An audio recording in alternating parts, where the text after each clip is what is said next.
Is this thing on? Welcome back to Big Mouth and fancy seeing you here in June. A very welcome, my friends, and especially my enemies. Come in, sit down, no touching. I don't do the touching. And don't ask me to smile. But I like smiling. So basically yesterday I decided to give Captain Marvel a second look. Maybe a second chance.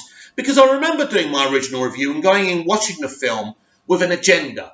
Because of what Brie Larson had said about white male critics in their 40s and about white males in general. And it was like, when I saw that film and when I was reviewing that film here on my channel, I was like, oh, Brie Larson, Brie Larson. So I decided to put that to bed because I feel we were manipulated by a lot of YouTubers, into really going at Brie Larson and really hating her and stuff like that, rather than just judging the film on its some parts.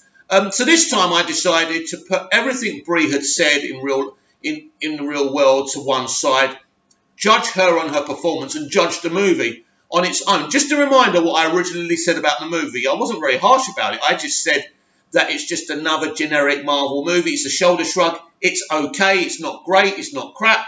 It's an enjoyable watch, but nothing more. And it's nothing. This film, even on a second viewing, is nowhere near the quality of Wonder Woman. And you do have to compare them because Wonder Woman is the first female-led movie in the DCEU and Captain Marvel is the same for the Marvel Cinematic Universe. So you do kind of compare them. I know we've been told by creatives and Feige not to do that, but I think it's only right. You have to judge them.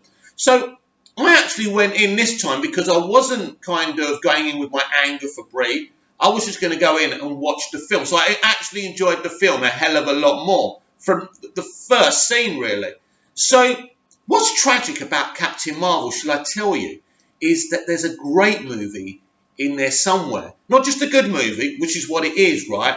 But there's a great movie with some great commentary. I'm all for, showing things like, maybe little girls aren't given the opportunities that little boys are. Maybe there is sexism within parents still. Maybe there is that mentality. And I don't mind seeing that as long as it's done in the wrong way. In the right way. Why would I want it in the wrong way? What's wrong with me? So I think the very problem with this film, because let's be honest here, a character being on an alien planet when she's really a human being and not knowing that and having her brain fried and thinking she's from this planet is a really compelling story, even if you've never picked up a Captain Marvel comic.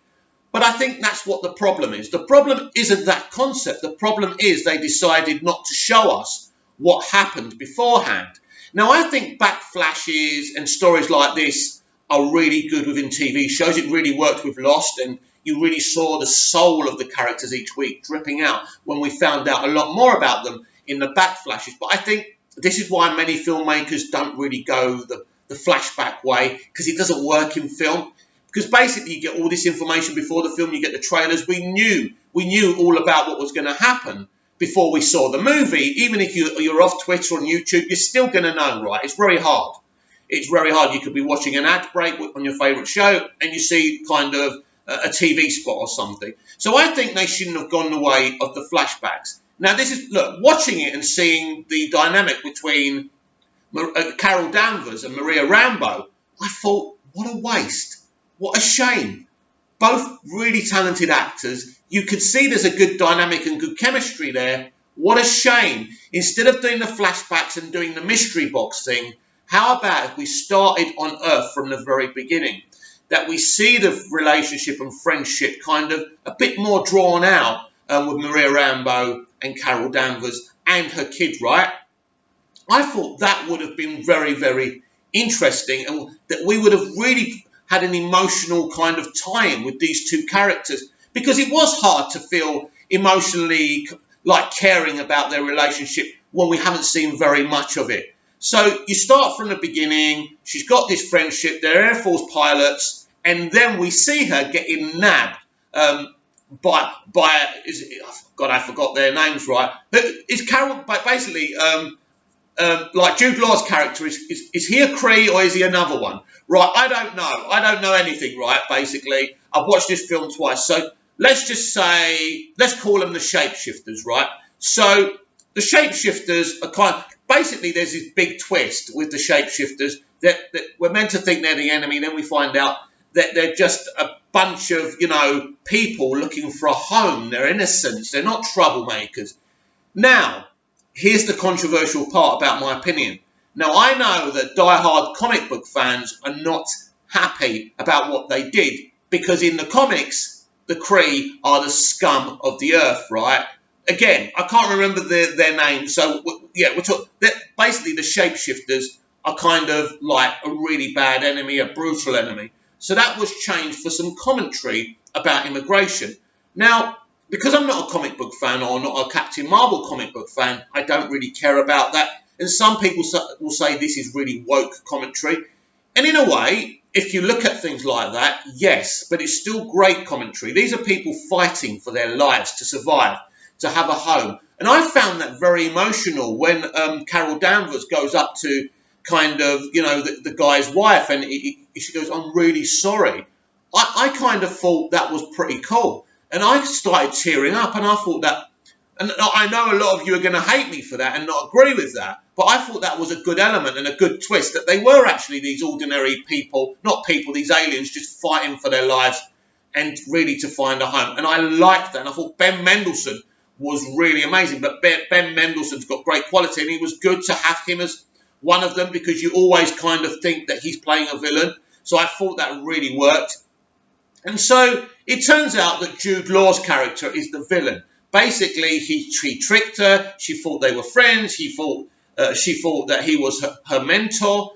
So I like that element of it. But it's not much of a twist, because you kind of suspect that Jude Law is there to be the kind of villain of this story. But I just feel, right, if you just do it in chronological order, right, and you just start her on Earth, her friendship with Rambo and the daughter, and everything we know is going to happen with the daughter as well. I think if you start it there, and then she gets abducted, then she goes to the alien planet, then she thinks she's actually part of this world, and she doesn't remember her life. I think when she actually does remember stuff, it's a lot more emotional, because we've seen her maybe for 20 to 30 minutes of the opening half of the first part of the film, right?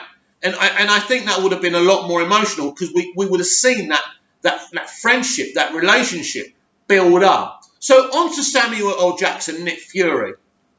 This has been a big criticism of the film. First of all, Goose the cat being the reason he wears the eye patch is ridiculous. They took something that could have been very compelling and dramatic. I think this is the problem with Nick Fury, seeing elements of Nick Fury's origin story in a Captain Marvel film. It's quite obvious to me that they didn't trust Brie Larson on her own in this film, which is shocking to me, because if you cast someone, you should trust them to be able to carry a film. And they didn't trust her, so they decided to bring in Samuel L. Jackson. He's part of the reason people came to see this film, because everyone loves Sam Jackson as Nick Fury, right?